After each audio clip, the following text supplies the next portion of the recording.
Welcome back, everybody, to another deep dive. And, today we're really getting into a story that is shaking up the trucking industry. This whole thing boils down to just this question of how transparent should brokers be about their rates? I mean, really, how transparent? Yeah, and it's a very interesting case because it really shines a light on kind of that murky world of brokering in trucking. Mm-hmm. Um, and the implications of this could be huge.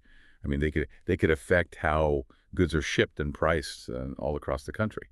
Yeah, absolutely. I was reading through some of these articles, from FreightWaves and Landline and, even some legal commentary and I realized this isn't, just some inside baseball industry squabble. Like this really touches on some major legal gray areas and potential regulatory changes.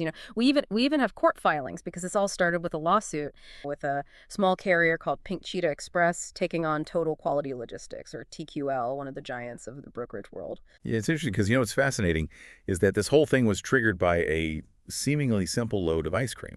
So Ice cream. Okay, now you've got my attention. So how does ice cream lead to a major legal battle? Well, back in January of 2023, Pink Cheetah, owned by Dakota Springfield, agreed to haul a load of ice cream for TQL. The agreed price was $1,500. But after the delivery, Springfield started wondering, did I get a fair deal here? You see, brokers like TQL act as these middlemen connecting shippers that need to move goods with the carriers that, have trucks available. And they make money by taking a cut of the fee that the shipper pays. So she wanted to know what TQL actually charged the shipper for that ice cream load, right? To see if the broker's cut was actually reasonable. Exactly. She requested to see the records, but TQL refused. They pointed to a clause in their contract where Pink Cheetah had waived the right to even see those records. Now, here's where the legal battle really starts to heat up. There's a federal regulation that guarantees carriers like Pink Cheetah access to these records. It's kind of like a right-to-know law specifically for the trucking industry. So TQL was basically saying, we don't care what the regulation says. You signed a contract, so tough luck. That seems pretty bold. It is, and Springfield's didn't back down. She filed a complaint with the Department of Transportation, and guess what? The DOT sided with her. They ordered TQL to hand over the records and to stop using that waiver clause in their contracts. Wow. So the DOT is basically saying that brokers can't just use contracts to skirt around their responsibilities. That must have been a pretty big win for Springfield's. It was, but it gets more interesting. When TQL finally released the records, they showed that the shipper paid a lot more than the $1,500 Pink Cheetah received. We're talking a 44% broker margin. Hold on, 44%. That seems incredibly high. Didn't you say that the typical broker margin is somewhere around like 14 to 16%? That's right. So naturally, Springfield started thinking, hang on, what about all those other loads I hauled for TQL?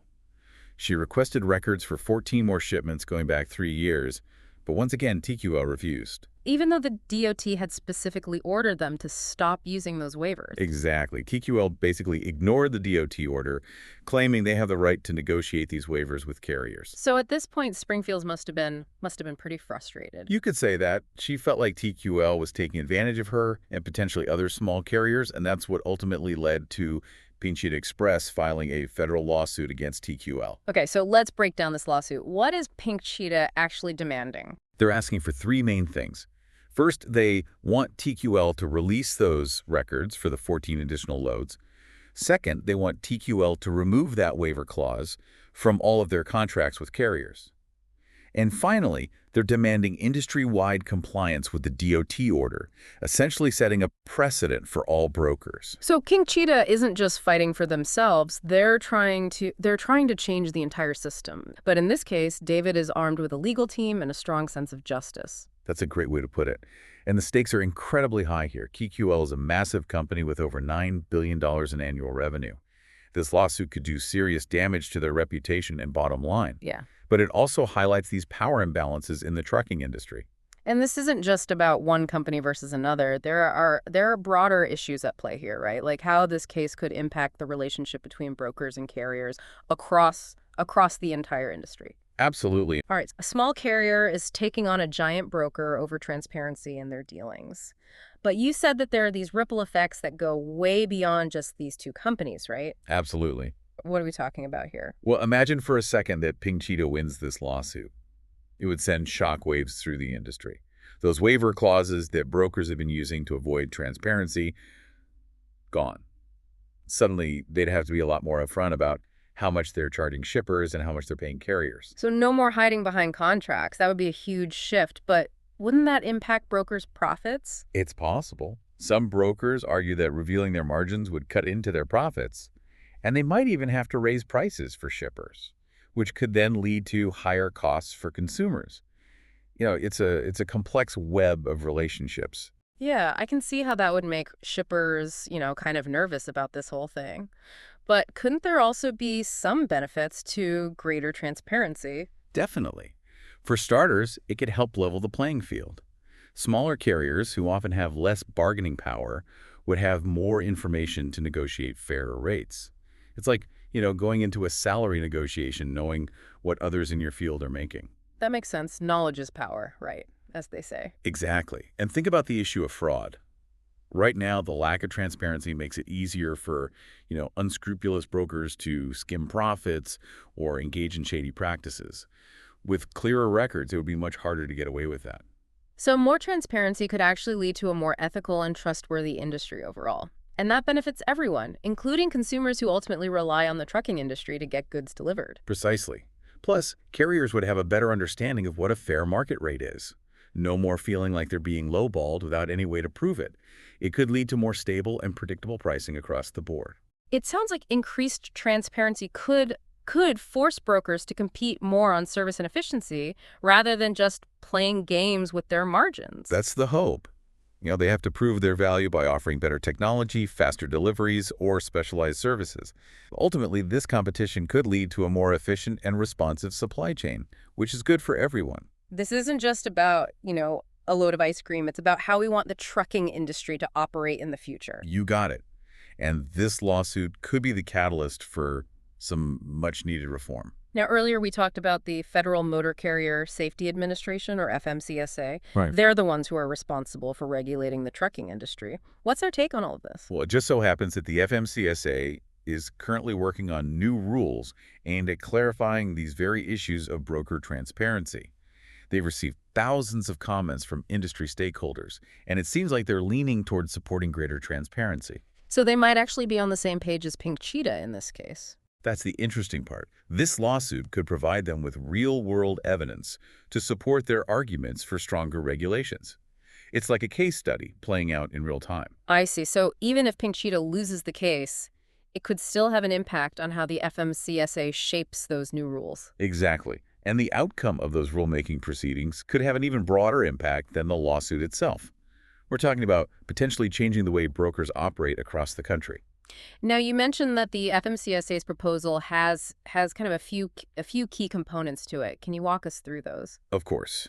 First, they want brokers to keep all their records in an electronic format, which would make them much easier to access and share. No more digging through filing cabinets or dealing with paper trails. That seems like a no-brainer in this digital age. What else are they proposing? The second part is about what those records need to include. They're talking about detailed information on charges, payments, and any claims related to a shipment. It's all about creating a clear and auditable trail. So no more hiding fees or making things intentionally vague. Exactly. And this next one is key. The FMCSA is stating very clearly that brokers have a regulatory obligation to provide those records to carriers when they're requested. No more loopholes or weaseling out of it. So they're backing up those right-to-know rules with some serious teeth. They are. And to make sure things move quickly, they're proposing a tight turnaround time. Carriers would have to receive those electronic records within 48 hours of their request. Wow, that's fast. It sounds like they're serious about this. They are. And if you think about it, this all ties back to that ice cream incident. That seemingly small dispute triggered a chain of events that could lead to a major overhaul of how brokers operate. But let's not forget that, we're still in the middle of this legal battle. If Pink Cheetah wins, it could embolden others to come forward and demand their rights. So we could see a wave of lawsuits sweeping through the industry. It's possible. And that could be a real wake-up call for brokers. They'd have to reevaluate their business models and find ways to add more value to the supply chain, rather than just relying on information asymmetry. It's like the whole industry's holding its breath, waiting to see how this case plays out. That's a great way to put it. But it's important to remember that the legal process can be slow and unpredictable. This could drag on for months or even years.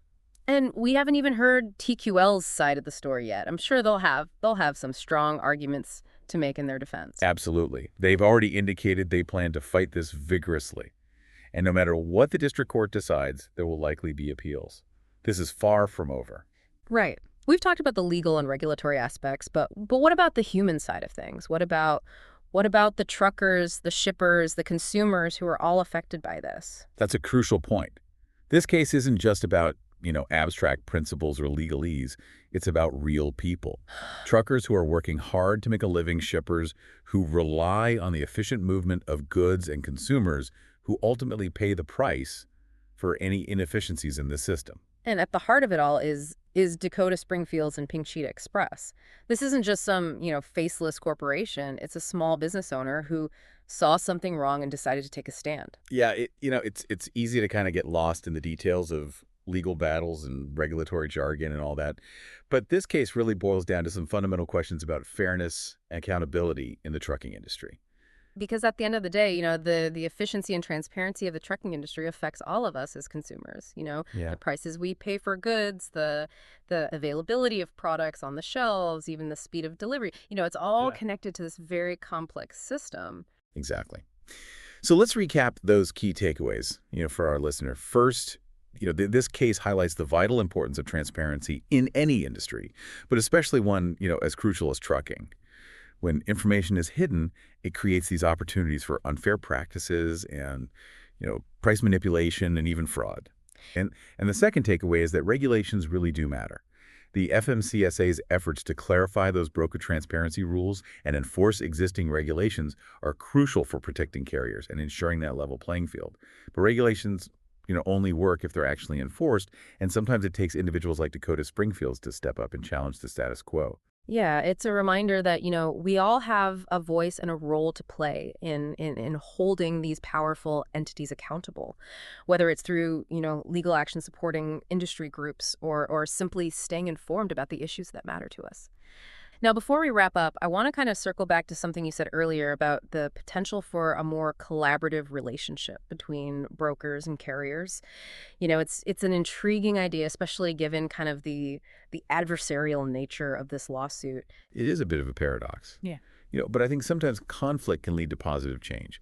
If greater transparency becomes the norm, it could actually lay the groundwork for a more trusting and equitable partnership between brokers and carriers.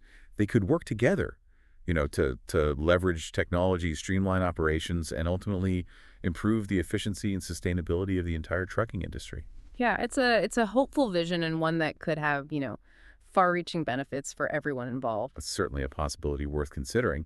In this case, whether it ends in victory for Pink Cheetah or not, could be a catalyst for that shift, towards a more collaborative and innovative future for the trucking industry. That's a great note to end on. Thanks for joining us on this deep dive into the complex world of broker transparency. And to our listeners, thanks for taking the time to learn about this important topic. We hope you've gained some valuable insights, and we encourage you to stay curious and keep learning. Until next time.